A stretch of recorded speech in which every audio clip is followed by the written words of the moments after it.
আমাদের সমাজে বাচ্চা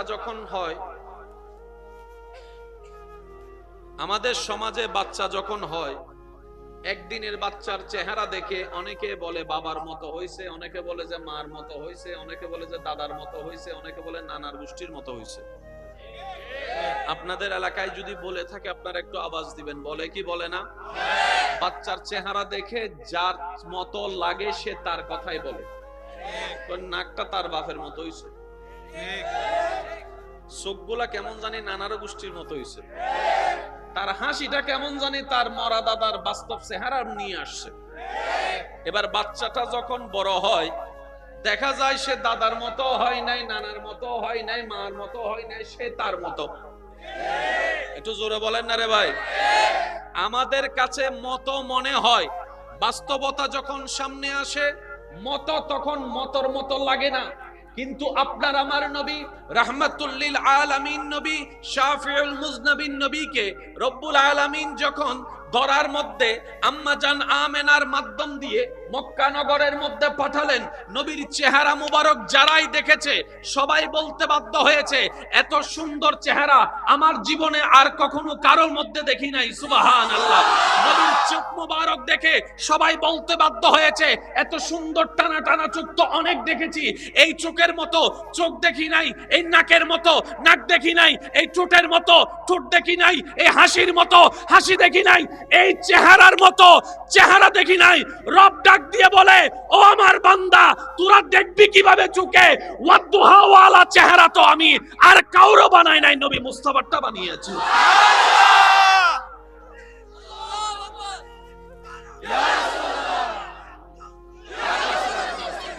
সেই নবীর উম্মতেরা ঈমানি জজবা দিয়ে একবার বলেন সুবহানাল্লাহ। আরো জোরে জোরে জোরে বলেন সুবহানাল্লাহ। দুনিয়াতে যখন আসছেন কথা তো ফুটে নাই, চেহারায় না আসছে। দুনিয়াতে যখন আসছে চলা তো হয় নাই, তখন চোখে না দেখা যাচ্ছে। চোখের সৌন্দর্যের বর্ণনা শুনে নিল বিশ্ববাসী, চেহারার সৌন্দর্যের বর্ণনা শুনে নিল বিশ্ববাসী, হাসি মুবারকের সৌন্দর্যের বর্ণনা দেখে নিল বিশ্ববাসী। যখন আপনার আমার নবী আল্লাহর হুকুমে আস্তে আস্তে বড় হওয়া শুরু করলেন, আস্তে আস্তে বড় হওয়া শুরু করলেন। সুবহানাল্লাহ বলেন। কি সৌভাগ্য আমাদের, আল্লাহর কেমন দয়া আমাদের প্রতি, কেমন দয়াল নবীর উম্মত হিসেবে আপনার আমার নামকে আল্লাহ লিপিবদ্ধ করেছেন। সেই নবী আস্তে আস্তে বড় হচ্ছে, হাঁটা শুরু, বড় হচ্ছে, মিশা শুরু, চলা শুরু, বলা শুরু। জগৎ বলে খারাপের লাগে চললে খারাপ হয়, ভালোর লগে চললে ভালো হয়, সৎসঙ্গে স্বর্গবাস, অসৎসঙ্গে সর্বনাশ। নবী যে পরিবেশে বড় হচ্ছে সেখানে মিথ্যা কথা বলাটা কমন ছিল, মদ খাওয়াটা কমন ছিল, সব দিকে শুধু নোংরামি আর নোংরামি, এরকম পরিবেশ ছিল। সেই পরিবেশে বাবা হারা আমার নবী বড় হচ্ছে, মাটাও কিছুদিন পরে চলে গিয়েছে, শিখানোর মতো কেউ নাই। আদবকে শিখাবে, ভদ্রতাকে শিখাবে, শিখানোর জন্য তো কাউকে না কাউকে দরকার। নবীর পরিবারে তেমন শিখানোর মতো কেউ নাই, সে সমাজে স্কুলও নাই, মাদ্রাসাও নাই, শিক্ষকও নাই, শিখবে তো ভদ্রতা কোন জায়গা থেকে শিখবে? কিন্তু বড় তাজ্জুবের বিষয়, নবী রাহমাতুল লিল আলামিন বড় হওয়া শুরু করলো, যেদিকে যায় সেদিকেই একবার যে নবীকে দেখেছে সে শুধু তাকাই রয়েছে, তাকাই রয়েছে, তাকাই রয়েছে। নবীকে যে একবার দেখেছে সে আর চোখ ফিরাতে পারে না।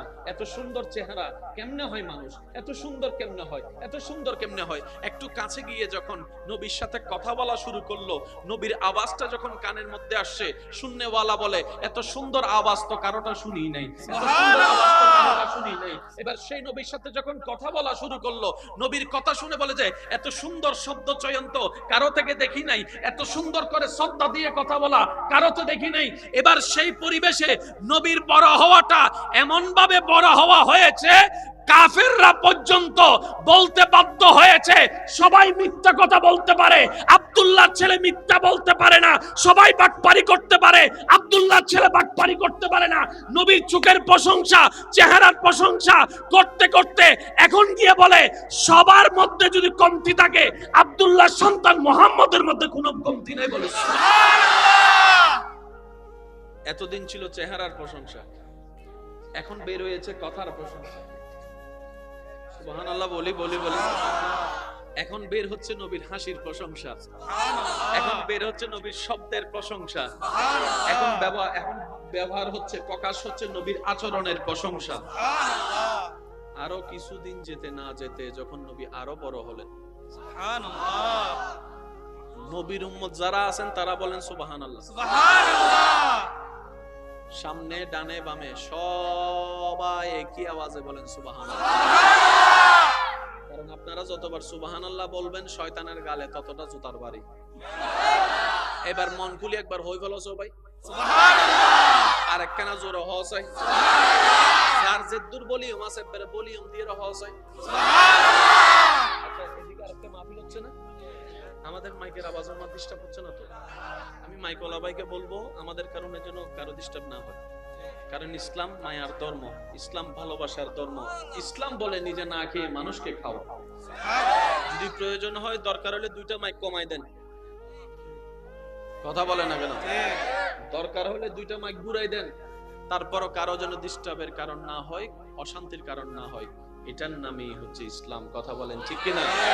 আমরা চাই না আমাদের কারো কোনো কষ্ট কিংবা ক্ষতি হোক। একবার বলি আলহামদুলিল্লাহ। আলহামদুলিল্লাহ। আপনার আমার নবী আরো বড় হওয়া শুরু করছে। কিশোর বয়স, চাচার সাথে গেছে। সুবহানাল্লাহ, একটু জোরে বলেন না সুবহানাল্লাহ। যাইতে যাইতে যাইতে যাইতে যাইতে এমন একটা গাছের নিচে বসছে যেখানে একজন রাহেব, একজন পাদ্রী এসে দূর থেকে নবীর সে বসাটা দেখে আশেপাশে এসে মানুষকে জিজ্ঞেস করছে উনি কে? সুবহানাল্লাহ। হাজার হাজার মানুষ পড়ে আছে, আপনি সবাইরে বাদ দিয়ে উনি কে জিজ্ঞেস করলেন কেন? কই এই কারণ তোমরা বুঝবা না। সুবহানাল্লাহ। আজকে আমি এখানে ডিউটি করছি অনেক বছর, আমাদের কিতাবে লেখা আছে এই গাছের নিচে যে বসবে সে সাধারণ কেউ হবে না, সাধারণ কেউ হবে না, আল্লাহর হাবিব হবে, শেষ নবী হবে, রাহমাতুল লিল আলামিন। সুবহানাল্লাহ। উনি কে? পরিচয় দেন। ওনার নাম মুহাম্মদ। সুবহানাল্লাহ সুবহানাল্লাহ। হয় না? সুবহানাল্লাহ। ও ঠিক আছে, কিতাবের সাথে মিলছে। ওনার আব্বার নাম কি? সুবহানাল্লাহ। আব্দুল্লাহ। কয় ঠিক আছে। সুবহানাল্লাহ। বাড়ি কই? কয় মক্কা। বংশ কি? কয় কুরাইশ। সুবহানাল্লাহ। এবার সে রাহেব নবীর সে চাচাকে জানালেন আপনি একটু ওনাকে সাবধানে রাখেন, হিংসুকরা পাইলে ওনার ক্ষতি করতে চাইবে। শেষ নবী যে চলে আসছে এটা যদি বুঝে ফেলে অনেকের পেট কামড়ানো শুরু হবে, নিজের ধর্মের অবস্থা 12টা বেজে যাবে চিন্তা করে হিংসাই এই নবীর ক্ষতি করতে পারে। নবী মুস্কি মুস্কি হাসতে লাগলেন। সুবহানাল্লাহ। আমাদের সমাজে বাবার ছায়া মাথার উপর থেকে উঠে গেলে দুনিয়ায় চলা বড় কষ্টের হয়ে যায়। বাপটা মারা গেলে চোখটা বন্ধ করলে চাচা, জ্যাঠা, কাকা, মামা, আশেপাশের মানুষগুলা অত্যাচার করতে শুরু করে। হাজার জায়গায় রেকর্ড আছে, বাপটা মারা যাওয়ার কারণে, স্বামীটা মারা যাওয়ার কারণে ওনাদেরকে ভাতের ব্যবস্থা পর্যন্ত করে নাই, ঘর থেকে পর্যন্ত বের করে দিয়েছে। এমন রক্তের যার মাথার উপর বাবার ছায়া নাই, স্বামীর ছায়া নাই, বড় ভাইয়ের ছায়া নাই, আমাদের সমাজ কেমন জানি তাদেরকে গ্রহণ করতে চাই না। বুক ফেটে যায় শুনলে। আমি জানি না বিষয়টা আপনারা কিভাবে দেখেন। অনেক মেয়ের বিয়ে হচ্ছে না শুধু একটা কারণ, তার বাবাটা মারা গেছে, তার বাবাটা দুনিয়াতে নাই, এই কারণে বলে বিয়ে হচ্ছে না। আমার জানার প্রশ্ন, আমার বোনটা কি বাবাকে হত্যা করেছে? না, আল্লাহর সম্পদ আল্লাহ যখন মন চাই তখন দিবে, তখন যখন মন চাই তখন নিয়ে যাবে। মেয়ের বাবার মৃত্যুতে তো মেয়ের কোনো হাত নাই, তাহলে বাবা না থাকার কারণে মেয়েকে বিবাহ দিবেন না কেন, করবেন না কেন, ছেলের জন্য বউ বানায় আনবেন না কেন? বলে যে অভিভাবক নাই। শুনে রাখুন, জেনে রাখুন, মনে রাখুন, যার দুনিয়াতে বাবার মতো অভিভাবক থাকে না, যার দুনিয়াতে স্বামীর মতো অভিভাবক থাকে না, যার দুনিয়াতে বড় ভাইয়ের মতো অভিভাবক থাকে না, যার দুনিয়াতে চাচার মতো অভিভাবক থাকে না, যার দুনিয়াতে অভিভাবকের ছায়া থাকে না, রব্বুল আলামিন বলে ওই বান্দার অভিভাবক আমি স্বয়ং নিজেই রব্বুল আলামিন হয়ে গেলাম। সুবহানাল্লাহ। সেজন্য এই সমস্ত মানুষদেরকে কাছে টানার চেষ্টা করবেন। যার দুনিয়াতে অভিভাবক নাই, আপনি বলবেন যে আমি আছি তোর সাথে, আল্লাহ পাক দেখবেন যে আপনাকে রহমত দিয়ে ভরপুর করে দিবে, আপনি কল্পনাও করতে পারবেন না। সুবহানাল্লাহ। ইমানদার ভাইরা আওয়াজ দিয়ে বলেন, আল্লাহ চাইলে পারে কি পারে না? আল্লাহ চাইলে দিতে পারে কি পারে না? পাথর থেকেও ফুল আমার রব্বুল আলামিন ফুটাতে চাইলে পারে কি পারে না? সমাজের এই সমস্ত দুষ্টু কালচার গুলো পরিবর্তন হওয়ার দরকার, চিন্তা ভাবনা গুলো পরিবর্তন হওয়ার দরকার। বরং আমি বলবো, যার বাপ নাই তাড়াতাড়ি গিয়ে তার ছেলেকে বউ বানান, আর যাইয়া বলেন তোর বাপ নাই, কি হয়েছে রে মা, আজকে থেকে আমি তোর বাপ, আজকে থেকে আমি তোর বাপ।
দুনিয়াতে পরিচয় যাওয়ার মতো কিংবা হাত ধরার মতো কেউ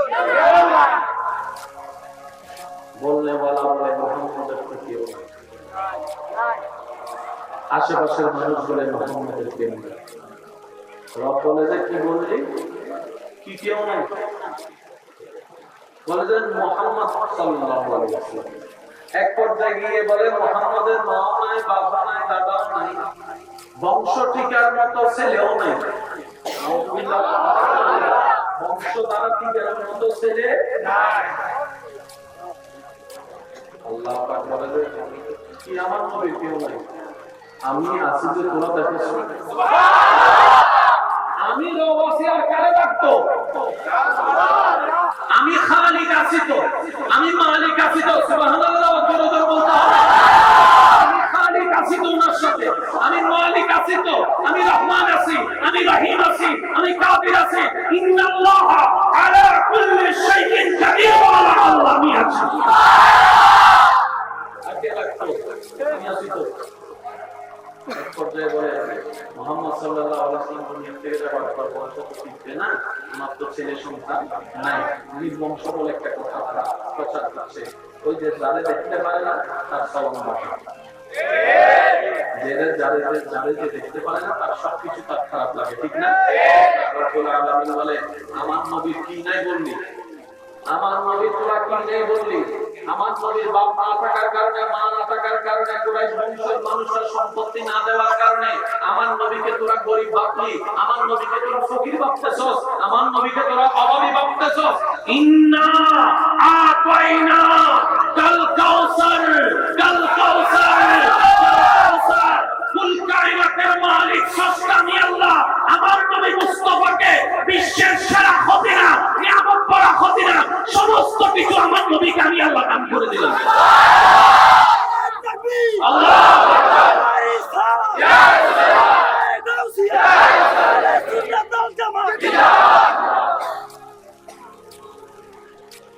নবীর দুনিয়াতে আসার আগে আব্বা জানকে আল্লাহ নিয়ে গেছেন। আমি সবার একটা মনোযোগ চাইব, আজকে একটা কথা মনে রাখবেন, আল্লাহর উপর যে ভরসা করার মতো ভরসা করতে জানে, আল্লাহর হুকুম আসার জন্য যে অপেক্ষা করার মতো করতে জানে, আপনার চোখে যেখানে দেখবেন লাভ নাই রব্বুল আলামিন আপনার ধৈর্যের কারণে সেখান থেকে লাভের নদী আপনার জন্য খুলে দিবেন। সবসময় মনে রাখবেন, আপনার চোখে বলছে আমি লসে আছি, আপনার ব্রেইনে বলছে আমি লসে আছি, কিন্তু আপনার ঈমান বলছে আমার আল্লাহ আছে। ওই বিশ্বাসটা, ঈমানটার কারণে আপনার ব্রেইনটাকে মিথ্যা প্রমাণিত করে, আপনার চোখটাকে ভুল প্রমাণিত করে রব্বুল আলামিন এমন জায়গা থেকে লাভের সন্ধান বের করে দিবে, কল্যাণের সন্ধান বের করে দিবে, শান্তির রাস্তা বের করে দিবে। যখন সামনে আসবে আপনি অবাক হওয়া ছাড়া দ্বিতীয় কোনো উপায় থাকবে না। তবে সেই জায়গায় একটা বড় চরম পরীক্ষা আপনার আমার দিতে হয়, যেখানে আমরা প্রায় সময় মানুষ ফেল করে ফেলি। সেটা হচ্ছে আমরা যদি সেই সময়টা আসে, আমাদের প্রধান কাজ হচ্ছে ডাইনে বামে না তাকিয়ে চোখটা বন্ধ করে রবের দরবারে সিজদা দিয়ে আগে শুকরিয়া আদায় করা। চালাকি এই কাজটা, এই বুদ্ধিমানের কাজটা যদি আমরা করতে পারি, নিয়ামতের কোনো অভাব হবে না। আমাদের অভ্যাস হচ্ছে বিপদে পড়লে আল্লাহকে ডাকতে ডাকতে ডাকতে ডাকতে ডাকতে ডাকতে উড়াই ফেলি। বিপদ কেটে গেলে আল্লাহর দরবারে শুকরিয়া করা মানে এই জায়গায় আমাদেরকে একটু শুকরাতে হবে। বিপদে ধৈর্যের মাধ্যমে আল্লাহকে স্মরণ করব, নিয়ামত পাওয়ার পরে শুকরিয়ার মাধ্যমে রব্বুল আলামিনকে স্মরণ করব। বলি সুবহানাল্লাহ। ইন শাকারতুম লাযিদান্নাকুম, আয়াতটাও আপনার জন্য চলে আসবে, নিয়ামতটা চলে আসবে। আর ওদিকে সবর করার কারণে ওয়ালা নাবলুওয়ান্নাকুম বিশাইইন মিনাল খাউফি ওয়াল জুই ওয়া নাকসিন মিনাল আমওয়ালি ওয়াল আনফুসি ওয়াত তামারাত ওয়া বাশশিরিস সাবিরিন, ওই নিয়ামত আপনার চলে আসবে। সুবহানাল্লাহ। মক্কার আশেপাশে যারা সন্তানের বাবা আছে, বাচ্চা বড় হলে বেড়াইতে নিয়ে যায়, বলেন না এখন নবীর তো দুনিয়াবি বাবা নাই, বাবা তো চলে গেছে। মা মেনা মন খারাপ করে আছে, ইস আমার সন্তানের বাবা যদি থাকতো, বেশি থেকে বেশি পার্কে নিয়ে যায়, রাস্তায় নিয়ে যায়, আইসক্রিমের দোকানে নিয়ে যায়, দুটো চিপস কিনে দেয়, এতটুকুই তো করে। যাদের একটু টাকা বেশি আছে তারা না লন্ডন নিয়ে যায়, আমেরিকায় নিয়ে যায়। আপনি মন খারাপ করছেন যে আপনার সন্তান বেড়াবে কিভাবে? আপনি টেনশন করিয়েন না, সময় যখন আসবে একদিন, তখন সুবহানাল্লাযী আসরা বিআবদিহি লাইলাম মিনাল মাসজিদিল হারামি ইলাল মাসজিদিল আকসা, একদিন একটা সময় আসবে আমি আপনার সন্তানকে মক্কা থেকে আকসা বোরাকের মতো বাহনে করে নিয়ে যাব। দুনিয়ার সেই বাবারা, দুনিয়ার অভিভাবকেরা সন্তানদেরকে যেখানে নিয়ে যায়, তাদের এই বাচ্চাদেরকে যেখানে নিয়ে যায়, অভিভাবক দিয়ে বাচ্চাদেরকে ঘুরতে নিয়ে যায়, আপনার সন্তান সেটা পাবে না। আপনার সন্তান যেটা পাবে সেটা আর কেউ পাবে না। লামকানে গিয়ে আমি আল্লাহকে মেরাজ করে দাঁড়াই আমি।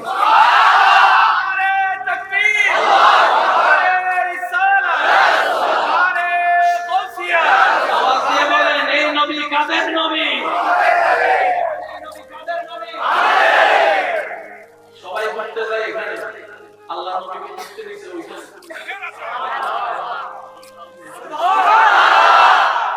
সবাই খেলে এটা দিয়ে, ওইটা দিয়ে, বল দিয়ে, খেলনা দিয়ে, আর আপনার আমার নবী খেলেছেন।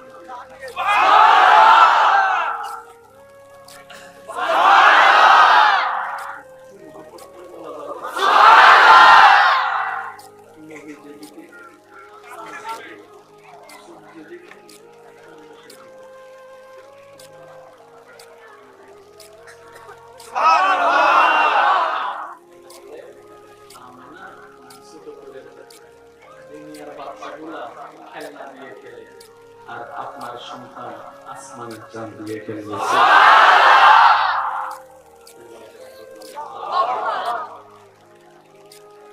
আল্লাহর পক্ষ বড় দয়া যায় আমাদের উপরে। নবী রাহমাতুল্লিল আলামিনের উম্মত আমাদেরকে ডাইরেক্ট জিরো থেকে হিরো বানিয়ে দিয়েছেন। সুবহানাল্লাহ। এবার সেই নবী রাহমাতুল্লিল আলামিন রাস্তা দিয়ে হেঁটে যাচ্ছে, কি কোনো সমস্যা? পিছনে টাকা কিছু বলে না, আল্লাহ একবার বলে মারহাবা,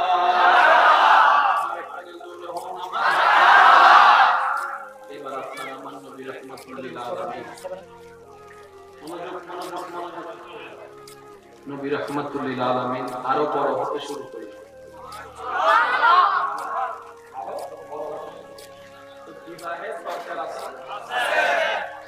আমাদের এখানে হাজার কিছু টাকা বড় বিয়ে হয় না,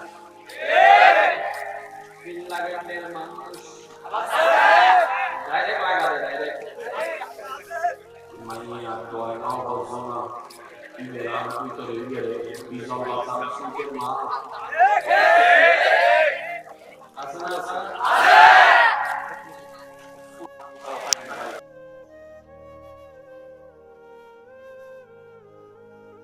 ইজ্জত হরণ করে, বেইজ্জত করে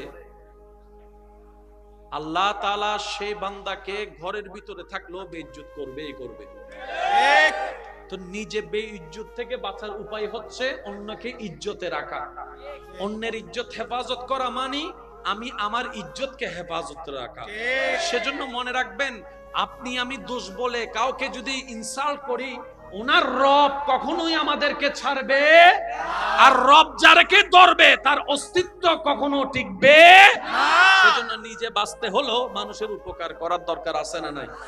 আল্লাহ তাআলা আমাদের সবাইকে পাক্কা মুসলমান, পাক্কা ঈমানদার বনে কবরে যাওয়ার তৌফিক দান করুন। আমিন। অন্যের উপকারে অন্যের মুখের হাসি হওয়ার তৌফিক দান করুন। আমিন। একবার দরুদ শরীফ পড়েন, আল্লাহুম্মা সাল্লি আলা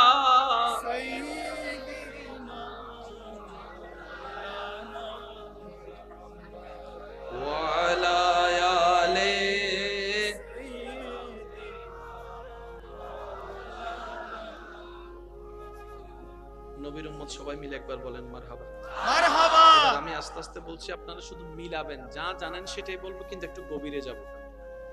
মক্কার একটা নিয়ম ছিল, মক্কায় যদি কোনো নবজাতক শিশুর জন্ম হতো, অন্য এলাকার সন্তানের নবসন্তানের মারা এসে কিছু টাকার বিনিময়ে ওনাদের বাচ্চাদেরকে লালন পালন করত।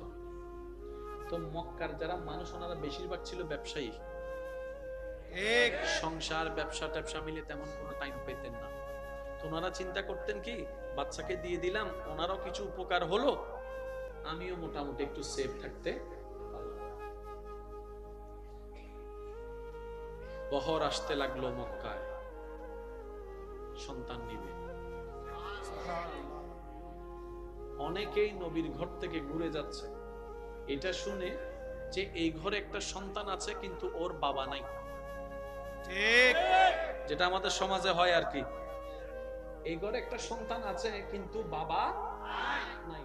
এখন মানুষ মানুষের মতো চিন্তা করে, যার বাপ নাই দিলে আর কত দুধ দিবে, ঘুরে ঘুরে চলে যাচ্ছে, অন্যগুলারে টাকাওয়ালা সন্তানগুলোকে নিয়ে নিয়ে সবাই চলে যাচ্ছে, নাই আর কেউ। এদিকে আছে হালিমা। সুবহানাল্লাহ। একটু বুঝবেন এই জায়গায়, পয়েন্ট একটু বুঝবেন। হালিমা সুবহানাল্লাহ দুর্বল একটা বাহন নিয়ে এসেছিল, যেটা সবার পরে আসছে। সুবহানাল্লাহ। উনি আস্তে আস্তে সবাই নিয়ে গেছে। এবার হালিমা এসে বলে, যার কেউ নাই এখানে আছে, তো ওনার তো বাপ নাই, কোনো সমস্যা নেই। সুবহানাল্লাহ। এবার হালিমা তো সাদিয়া যখন নবী রাহমাতুল লিল আলামিনকে দেখলেন, কোলে নিলেন, জীবনতে অনেক সন্তানের চেহারা দেখছি, সুবহানাল্লাহ। বাচ্চাদের চেহারাতে এমনি মায়া থাকবেই, স্বাভাবিক, সুন্দর তো হবে, বাচ্চা তো বাচ্চাই, বাচ্চাদের কোনো এত রং নাই। মা হালিমা তো সাদিয়া যখন নবীর চেহারা দেখলেন, নবীজির দিকে তাকিয়ে যখন মা হালিমা অপলক নয়নে তাকিয়ে আছে, মুগ্ধ নয়নে, এত সুন্দর চেহারা, নবীজি হালিমা তো সাদিয়ার দিকে তাকিয়ে একটা মুস্কি হাসি দিয়েছে। সুবহানাল্লাহ।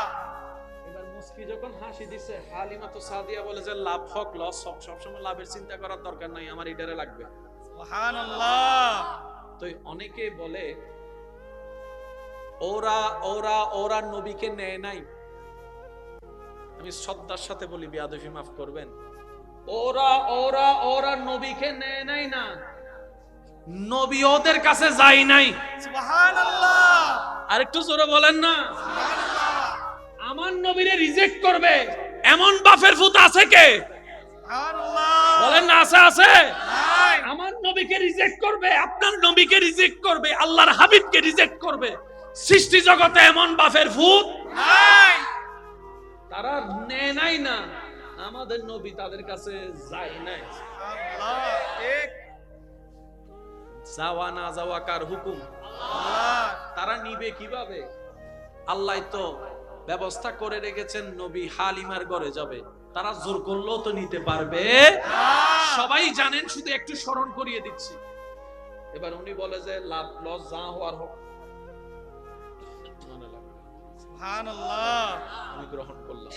এবার আপনার আমার নবীকে নিয়ে সেই দুর্বল বাহনে উঠলেন মা হালিমা। সুবহানাল্লাহ, যখন সেই দুর্বল বাহনে উঠলেন, যেটার দুর্বলতার কারণে সবার পিছনে উনি মক্কায় এসেছেন, বাস্তবতা এখন উল্টাই গেল, সবাইকে পিছনে ফেলে উনি আগেই সেই গন্তব্যে পৌঁছাই গিয়েছেন। সুবহানাল্লাহ। সাদিয়া পৌঁছানোর অনেক দিন অনেকক্ষণ পরে ওই কাফেলে এসে যখন মা হালিমাকে দেখে, কিরে হালিমা, তুমি নিজে দুর্বল, তোমার বাহন দুর্বল, তোমরা ঠেললো ঠেলা যায় না বাহনটা, আমাদের আগে পৌঁছালা কিভাবে? হালিমা বলে এত কিছু জানি না, এত কিছু জানি না। ওনারে কোলে নেওয়ার পর থেকে আমার সাথে এমন এমন কিছু হচ্ছে, মনে হয় যেন আমি স্বপ্ন দেখছি, বাস্তব মনে হচ্ছে না, সবকিছু অলৌকিক হওয়া শুরু করেছে, অলৌকিক হওয়া শুরু করেছে। আমি যখন এই উনাকে নিয়ে আমি যখন বাহনে উঠলাম, উনাকে নিয়ে যখন আমি বাহনে উঠলাম, আমার বাহনের কি হয়েছে আমি জানি না। আমি দেখছি 10 মাইলের পথ 1 মাইলে শেষ হয়ে যাচ্ছে।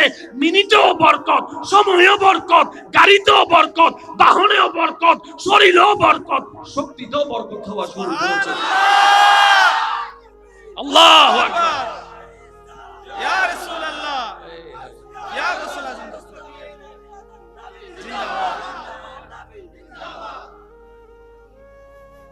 ভাইয়া একটু মনোযোগ দিবেন। নবীকে যিনি দুধ পান করেছেন ওনার নাম হচ্ছে হালিমা। কি বলেন তো ওনার নাম কি? হালিমা। একদম সবাই একই আওয়াজে বলেন হালিমা। কি? হালিমা। কিন্তু এখন ওনাকে নাম বদলে সবাই বলতে হয় হালিমাতুস সাদিয়া। সুবহানাল্লাহ, সুবহানাল্লাহ। ঘরের সামনে গাছ টাছ তাহে না, ঘরের গাছ টাছ তাহে না। হ্যাঁ, যদিও অন্য কেউ ফাইতাম নদীদেরই এবারও গাছ তুই গাবারও আছে না। মা হালিমার ঘরের সামনে একটা ফলের গাছ ছিল, যে গাছটার মধ্যে জানেই নেই, ধরতে গেলে ধরেন না, মানে ফল টল কিচ্ছু নাই। নবীকে নিয়ে গেলেন, সকালবেলা ঘুম থেকে উঠে দেখে গাছ সতেজ, ফল ভরপুর। সুবহানাল্লাহ, ফল ভরপুর। মা হালিমা অবাক হয়ে তাকায় এলেন, কিরে আমি কার ঘরে চলে আসলাম? এটা তো আমার ঘরের গাছ না, আমার ঘরের গাছটাকে তো আমি অনেক দিন ধরে দেখতেছি, শক্তিই নাই। আজকে তো দেখি পাতা সবুজ হয়ে আছে, ফলও ধরে বসে আছে, ব্যাপার তো কিছু মিলে না, হিসাব তো মিল খুঁজে পাই না। অবাক হয়ে সামনে গেলেন, উনি দেখলেন ওই যে আপনার ছাগলের দুধের ভিতরে, যেখানে দুধের মধ্যে কোনো কানেকশন নাই, ছাগলের দুধ নাই, ওলানের মধ্যে কোনো দুধ নাই, রোগ আক্রান্ত ছাগল, সেই ছাগলের ওলানে দেখা যায় দুধ থই থই অবস্থা, ভরপুর হয়ে আছে, ভরপুর হয়ে আছে। উনি আগেও বুঝতে পারছে না, মাথাও বুঝতে পারছে না, দেখে যেটা মা হালিমা সাইদলেই শূন্য হয়ে যাচ্ছে, শূন্য হওয়া শুরু করেছে। উনি অবাক হয়ে আলেন। তখন একজনে, দুইজনে, তিনজনে খবর ছড়াতে ছড়াতে সব জায়গায় খবর ছড়াতে থাকে, হালিমার তো তকদির পাল্টে গেছে, কি হয়েছে জানি না, গাছের মধ্যেও ফল ভরপুর হয়ে আছে, আপনার গরু ছাগলের ওলানের মধ্যে দুধ ভরপুর হয়ে আছে। হালিমার আর দরে কেড়ে সবাই এসে হালিমার কানে কানে জিজ্ঞেস করে, ও হালিমা পাইছো কি বলো না, পাইছো কি বলো না। হালিমা বলে এত কিছু জানি না, উনি যে দিন থেকে আমার ঘরে কদম রাখছে, সুবহানাল্লাহ, সুবহানাল্লাহ, উনি যে দিন থেকে আমার ঘরে কদম রাখছে, সব চেঞ্জ, সুবহানাল্লাহ, সব চেঞ্জ, সুবহানাল্লাহ। আরেকটু জোরে, সুবহানাল্লাহ। গ্রামের মানুষ, এই যুবক গ্রামের মানুষ আছে অবদক্কল, মাগরিবের ফর লাইট বন্ধ করি। গত 30 বছর 40 বছর আগে এন্ডেইলে আসিল তো দাদা করলাম মাথাকা, ঠিক না? মাগরিব ওই মোটামুটি হাত শেষ, কম যা গো না এশারের নামাজ সাম পড়ি রে তুমি বইকে দেখছস ইন্দি আবার ফজরে উড়ি গি আছে না মা হালিমা তো সাদিয়া সন্ধ্যার সময় বেগিন হাসটাস গোছাইরে ঘর যাইতে লাইট বন্ধ করি এরকম যাইতে আশেপাশে জুন আছে সিআইডি অফিসার সুবহানাল্লাহ আশেপাশে হদুন নাই না সিআইডি অফিসার কি করে সাইউ হদু নাই সাইউ সিআইডি অফিসার নিজ দায়িত্ব তো হদুন দায়িত্ব লা দিলে আছে তো আশেপাশের যারা সিআইডি অফিসার ওনারা মা হালিমার উপর অবজারভেশন শুরু হয়ে করে দিয়েছে গোপনে দেখে এদিকে সূর্য ডুবেছে চতুর্দিকে অন্ধকার হয়েছে ডানে অন্ধকার বামে অন্ধকার সামনে অন্ধকার পিছনে অন্ধকার মা হালিমার ঘর থেকে কেমন জানি একটা সুন্দর আলো বের হওয়া শুরু করেছে পরের দিন সকালে অনেকেই গিয়ে মা হালিমাকে জিজ্ঞেস করে ও হালিমা কোন লাইট ইউজ করো সুবহানাল্লাহ কোন বাতি ইউজ করো সারা রাত দেখলাম চতুর্দিকে অন্ধকার তোমার ঘর থেকে একটা আলো বের হলো কিন্তু আলোটা দেখে দূর থেকে দেখলে তো বোঝা যায় হারিকেনের আলো কেমন হয় মোমবাতির আলো কেমন হয় এনার্জি বাল্বের আলো কেমন হয় হ্যালোজেনের আলো কেমন হয় পার্থক্যটা মোটামুটি তো বুঝি কিন্তু এই আলোটা তো কোনো আলোর মতোই লাগলো না না হারিকেনের মতো না মোমবাতির মতো আলোটা তো আলো ছিল কিন্তু চমৎকার আলো ছিল কোন জায়গা থেকে এই লাইট পাইলা মা হালিমা বলে যে আমি কিচ্ছু জানি না ওনার ঘরে আনার পর থেকে আমার ঘর আর অন্ধকার হয় না আমার ঘর আর অন্ধকার হয় না এবার যারাই নেয় নাই যারা আপনার আমার নবীকে নেয় নাই তখন নেয় নাই বলছে নেয় নাই যায় নাই এবার তারাই সে হালিমার বলে হালিমা টাকা কিছু বাড়াই দিব সুবহানাল্লাহ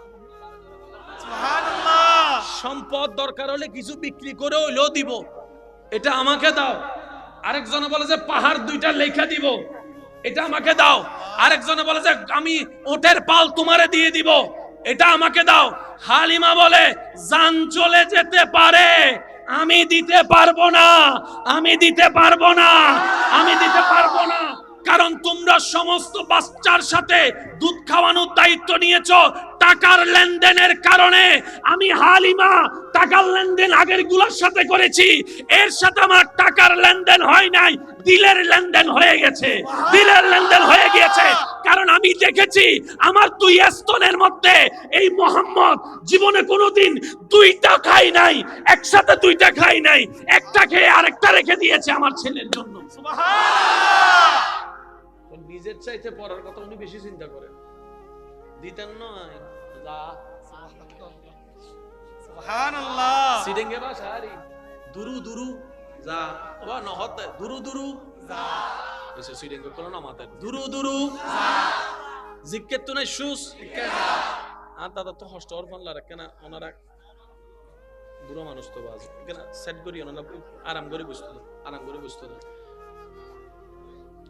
ভালোবাসার জায়গা মদিনা ভালো লাগার জায়গা মদিনা ভালোবাসার জায়গা মদিনা ভালো লাগার জায়গা মদিনা আরেকটু জোরে ভালোবাসার জায়গা মদিনা ভালো লাগার জায়গা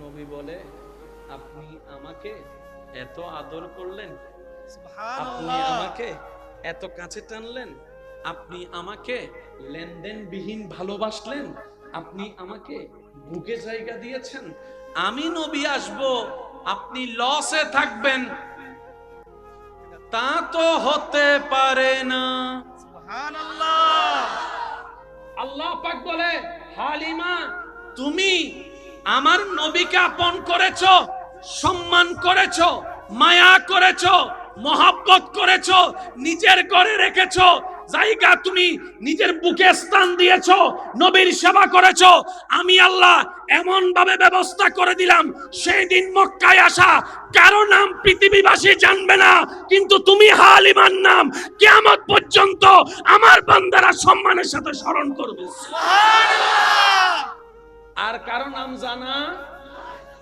ওই দিন যে মক্কায় আসছিল আর কারো নাম জানা, কিন্তু এখনো এখানকার মানুষ জানে মা হালিমাতুস, জোরে বলেন মা হালিমাতুস সাদিয়া, মা হালিমাতুস।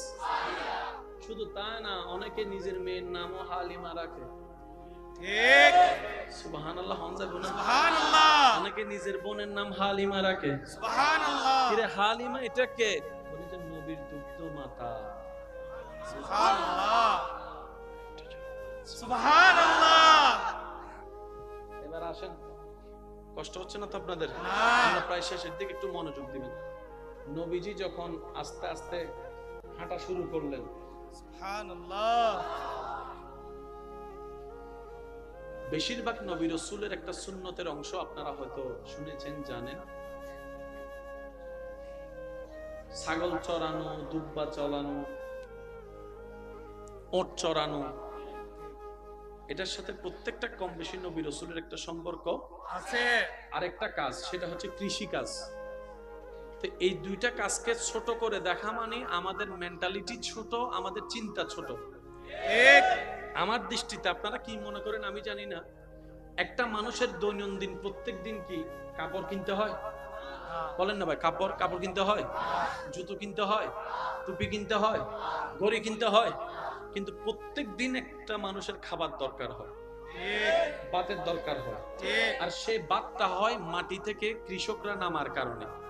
তাহলে সারা বাংলাদেশে না, সারা পৃথিবীতে যে খাবার চাহিদা, কৃষকরা মাঠে নামে বলে, ঘাম ঝরায় বলে, পরিশ্রম করে বলে, কাদা শরীরে লাগাই বলে, তো কোনো না কোনো ভাবে সেটা আপনার আমার পর্যন্ত আছে।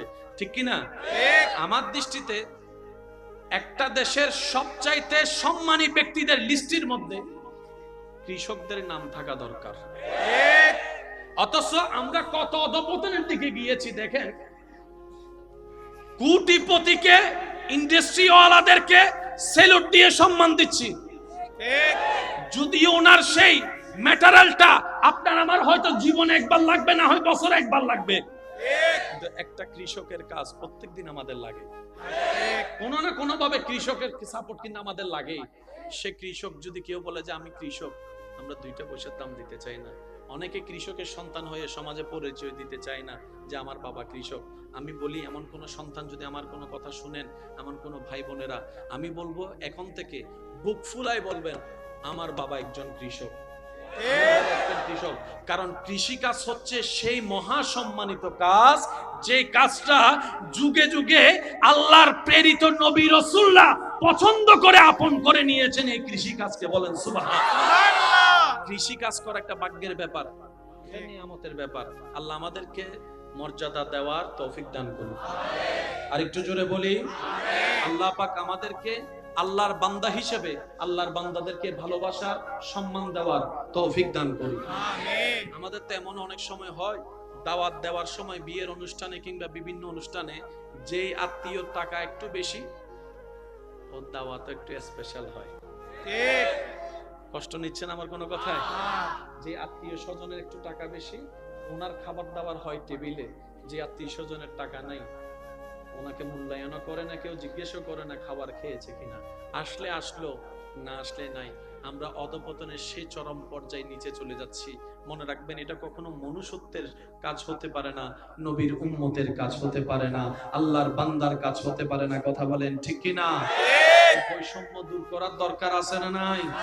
মনের থেকে, মাথা থেকে এই সমস্ত নোংরা জিনিস থেকে আল্লাহ পাক আমাদের সবাইকে হেফাজত করুক। বলি আমিন। মুহাব্বতের আওয়াজে দুরূদ শরীফ পড়েন। আল্লাহুম্মা সাল্লি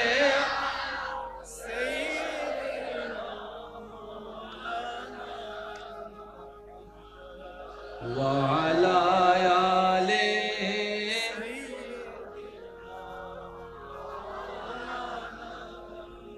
যার যত শক্তি আছে একবার বলেন মারহাবা। এবার আপনার আমার নবী আল্লাহ তাআলা এমন ভাবে সম্পদ দিলেন, সুবহানাল্লাহ।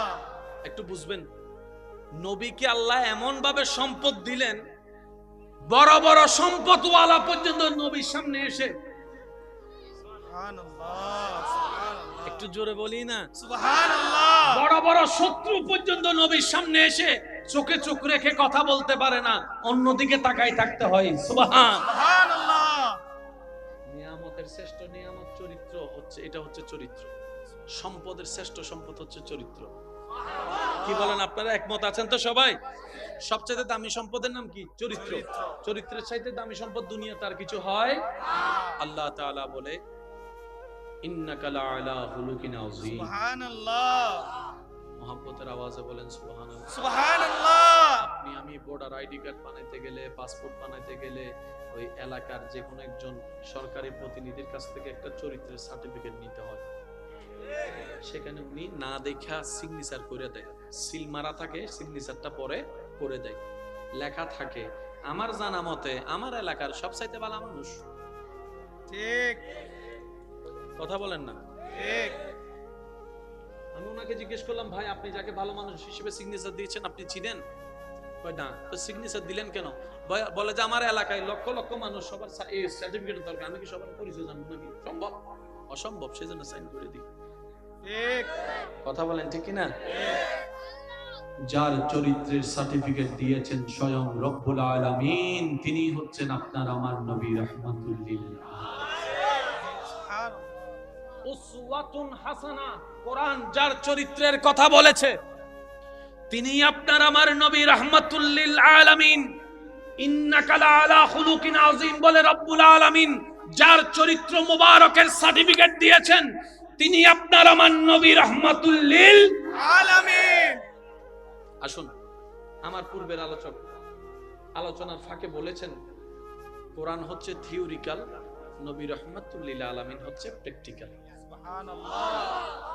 যদি আপনাদের বিরক্ত না লাগে, কষ্ট না লাগে, তাহলে 2-4 মিনিট কথা বলবো ইনশাআল্লাহ। ইনশাআল্লাহ অনুমতি আছে? 40টা বছর আল্লাহ আমাদের নবীকে দিয়ে ইসলামের দাওয়াত দিতে দেয় নাই, চুপ করায় রেখেছে। এই 40টা বছর আল্লাহ বিশ্ববাসীকে নবীর হাঁটা চলা বসা চরিত্র দেখাইয়াছে। সুবহানাল্লাহ। 40টা বছর পরে যখন সবাই বলল, সবাই মিথ্যা কথা বলল, আমরা মানতে পারি আব্দুল্লাহর ছেলে কখনো মিথ্যা বলতে পারে না, এই কথা যখন তারা বলা শুরু করলো তখনই আল্লাহ পাক বললেন, নবী এবার আপনি বলেন এক আল্লাহ ছাড়া কোনো মাবুদ নাই, দেখি কয়জনে মানে। সুবহানাল্লাহ। এতক্ষণ কিন্তু বলাই নাই। যখন সবাই বলছে আব্দুল্লাহর ছেলে মিথ্যা বলবে না, আল্লাহ পাক বলেছে এখন বলেন। সুবহানাল্লাহ। আল্লাহ কি বলবো? রবে বলে যে এক আল্লাহ ছাড়া কোনো মাবুদ নাই, এই কথা যারা বলবে তারাই পাশ হয়ে যাবে, আপনি এই কথা বলেন। এবারে নবী সবাইকে ডেকে বললেন, ইয়া আইয়ুহান নাস, হে মানব জাতি, তোরা তো বলেছস আমার মতো সত্যবাদী এলাকায় আর কেউ নাই। কয় হ্যাঁ, চোখ বন্ধ করে। এবার নবী বলে যে আমি যদি বলি পাহাড়ের পিছ থেকে একটা দল আসতেছে, তোমরা কি মানবা?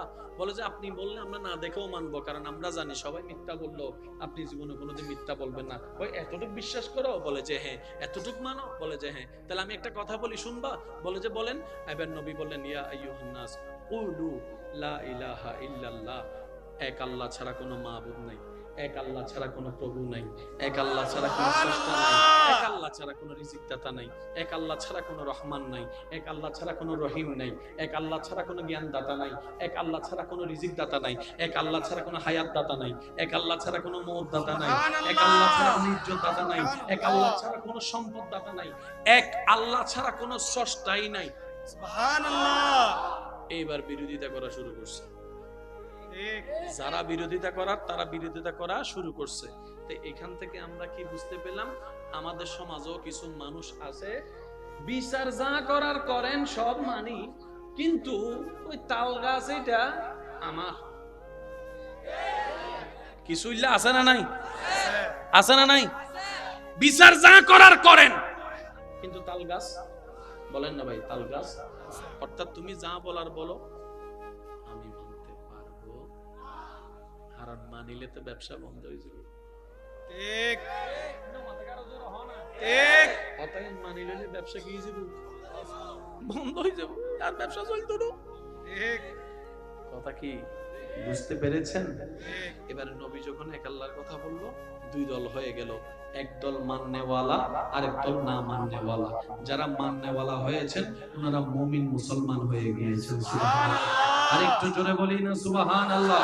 এবার মাইকের আওয়াজ যতটুকু যাচ্ছে আমি শ্রদ্ধার সাথে বলি, আমার ভাইয়েরা শুনে রাখবেন, বুঝে রাখবেন, কথাটা মনে রাখার চেষ্টা করবেন, পারিবারিক এবং সামাজিক ভাবে কথাটা অ্যাপ্লাই করার চেষ্টা করবেন। আল্লাহর রাসূলের মাধ্যমে আল্লাহ আমাদেরকে যে রাস্তা দেখিয়েছেন, এর চাইতে কোনো উত্তম রাস্তা হতে পারে না। যেই মানুষ, যেই সমাজ একসময় নবীকে চোখের উপর মণি বানায় রেখেছে, হক কথাটা বলার সাথে সাথে সেই সমাজের মানুষ নবীর রাস্তা বন্ধ করে দেওয়া শুরু করেছে, নবীর খাবার বন্ধ করে দেওয়া শুরু করেছে, নবীর পথ বন্ধ করা শুরু করেছে, পানি বন্ধ করা শুরু করেছে, অত্যাচারের উপর অত্যাচার, মেন্টালি অত্যাচার শুরু করেছে, সামাজিক অত্যাচার শুরু করেছে। শুধু তাই নয় রে ভাই, শুধু তাই নয়, তারা এমন পর্যায়ে চলে গিয়েছে যে মুহাম্মদ সাল্লাল্লাহু আলাইহি ওয়াসাল্লাম, এই মুহাম্মদের সাথে যে কথা বলবে তাকেও আমরা সামাজিকভাবে বয়কট করব, মুহাম্মদের সাথে যে লেনদেন করবে আমরা তাকে সামাজিকভাবে বয়কট করব, মুহাম্মদকে যে বাজার দিবে আমরা তার দোকানকে সামাজিকভাবে বয়কট করব। এইভাবে অত্যাচার শুরু করেছে। আল্লাহর হাবিব নবী আল্লাহর হুকুমের অপেক্ষায় ধৈর্য ধরে বসে আছে, ধৈর্য ধরে বসে আছে, সুবহানাল্লাহ, ধৈর্য ধরে বসে আছে। যে মক্কার অলিতে গলিতে নবী রাহমাতুল লিল আলামিন হাঁটতো, আজকে সেই হাঁটার রাস্তা বন্ধ করে দিয়েছে। নবী রাহমাতুল লিল আলামিন যেখানে বসতো, বসার জায়গাটা তারা ভেঙে দিয়েছে। নবী যাদের সাথে গিয়ে কথা বলতো তাদেরকে কথা বলা থেকে দূর করে দিয়েছে। সবাই সামাজিকভাবে নবীকে বয়কট করা শুরু করলো, পারিবারিকভাবে বয়কট করা শুরু করলো। এদিক থেকে অত্যাচার, ওদিক থেকে অত্যাচার, এভাবে অত্যাচার, এভাবে জুলুম করতেই আছে। নবী ধৈর্য ধরে বসে আছে, নবী ধৈর্য ধরে বসে আছে, সুবহানাল্লাহ, নবী ধৈর্য ধরে বসে আছে। এবার নবীর গায়ের উপর আঘাত দেওয়া শুরু করলো, রক্তাক্ত শরীর মোবারক করলো, নবী ধৈর্য ধরে বসে আছে। নবীর পেটে খাবার নাই, নবী ধৈর্য ধরে বসে আছে। নবীর ঘরে পানি নাই, নবী ধৈর্য ধরে বসে আছে। আপনরা দুশমন হয়েছে, নবী ধৈর্য ধরে বসে আছে। আপনরা পর হয়েছে, নবী ধৈর্য ধরে বসে আছে। আপনরাই চোখ উল্টায় ফেলেছে, নবী ধৈর্য ধরে বসে আছে, ধৈর্য ধরে বসে আছে। অথচ নবী চাইলে একবার আল্লাহকে বললে, ও আল্লাহ তুমি ওদেরকে ধ্বংস করে দাও, সাথে সাথেই ধ্বংস করে দিত।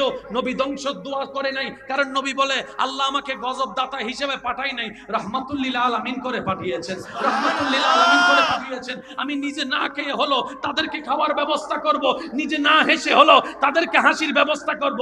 আমি তো নবী রাহমাতুল লিল আলামিন, যাকে আল্লাহ তাআলা সমস্ত নবীদের ইমাম বানিয়েছেন, সুবহানাল্লাহ, সমস্ত নবীদের উপর সর্দারিত্ব আল্লাহ আমাকে দিয়েছেন। সুতরাং আমি অধৈর্য হলে চলবে না, আমি ধৈর্য ধরবো, যাতে আমার পরবর্তী উম্মতেরা আমার কষ্টের কথা শুনে অধৈর্য না হয়, আমার কষ্টের কথা শুনে তাদের জীবনের কষ্টের সামনে আসলে অধৈর্য যেন না হয়, রাগী যেন না হয়, মেজাজ যেন না হারায়, মেজাজ হারিয়ে এক ভাই আরেক ভাইয়ের নামে যেন মামলা না দেয়, হামলা না করে, রাস্তা বন্ধ না করে।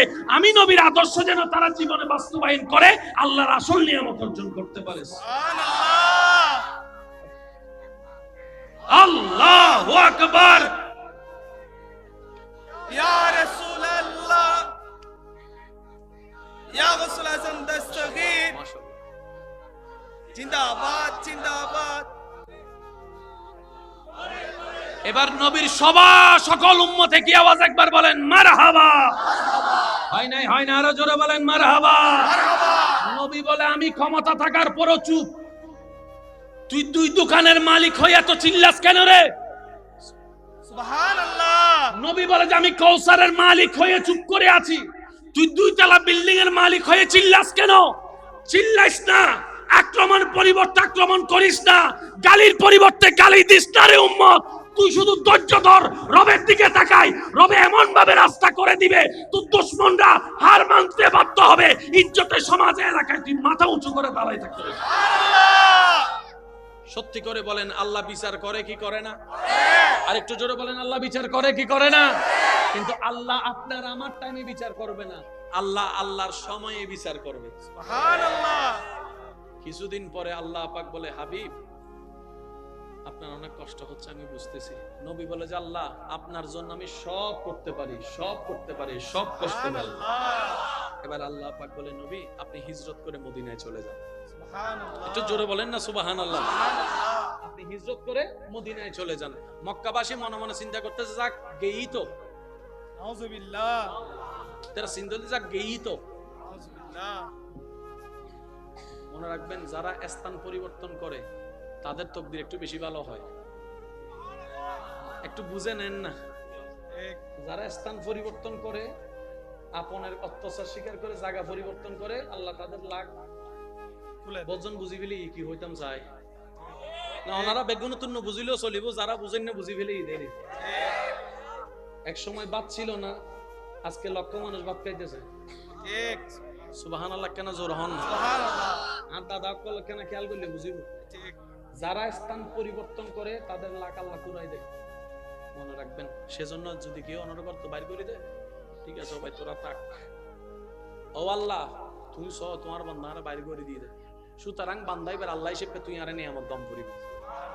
এবার অনেকেই কিন্তু মনে করে সীতা গুন্ড একখান সমান দেবেন দা অনর বংশর আল্লাহ এন ভাবে বাড়াই দিয়ে ইতারার নাম নিয়ে শুদ্ধ নাই হয় না, নয় হনা বাজে। নবীকে মক্কা থেকে বের করে দিয়েছে তাদের প্ল্যানিং অনুযায়ী। তারা মনে করছে যাক গেছে তো কিছুদিন তো শান্তিতে থাকবো।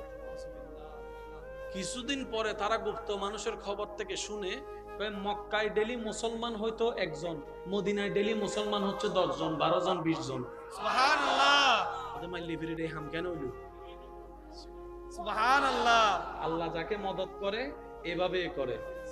বান্দার বুদ্ধি সেখানে যেতে পারবে না, আল্লাহর কুদরত যেখানে, বলেন না সুবহানাল্লাহ। সেজন্য তো রব বলেছে কোন বিষয়ে লা তাকনাতু মির রাহমাতিল্লাহ, বান্দা তোর জীবনে যাই ঘটুক আমার রহমত থেকে নিরাশ হইস না, আমি আছি তো, তোর টেনশন করিস না। সবাই তোকে গর্তে ফেলবে, সে গর্তের ভিতর থেকে আমি তোকে রাজ সিংহাসনে চাইলে বসাই দিতে পারি। আল্লাহ চাইলে পারে কি পারে না? শুধু আমাদেরকে একটু সহ্য করতে হবে, স্থির হতে হবে, ধৈর্য ধরতে হবে। কথা বলেন ঠিক কি না?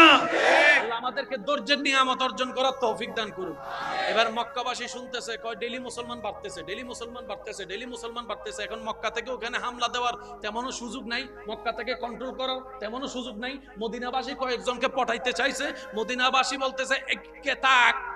সুবহানাল্লাহ, সুবহানাল্লাহ। ফ্রি ফ্রি জিনিস পেলে দাম নতা হে, ফ্রি ফ্রি জিনিস পেলে দাম থাকে না। আল্লাহ তোদেরকে নিজের হাবিবকে ফ্রি ফ্রি মক্কায় দান করছে, তোরা দাম দিতে জানোস নাই। এখন আমরা মদিনাবাসী পেয়েছি, আমরা তোদেরকে আর দিব না, আর দিব না। নবীও বলে যে আমি তোমাদেরকে ছেড়ে যাবই না, কিয়ামত পর্যন্ত মদিনা শরীফে শুয়ে থাকবো। সুবহানাল্লাহ। ওই যে ইহসান طلع البدر علينا طلع البدر علينا من ثنيات الوداع وجب الشكر علينا ما دعا لله আপনার আমার নবী যখন মক্কা থেকে মদিনাবাসীর দাওয়াতে মদিনার দিকে যাওয়া শুরু করলেন, মদিনাবাসী নবীর আগমন দেখে এটাই পড়ছে তালাল বাদরু আলাইনা মিন সানিয়াতিল বিদা ওয়াজাবা শুকরু আলাইনা মাদা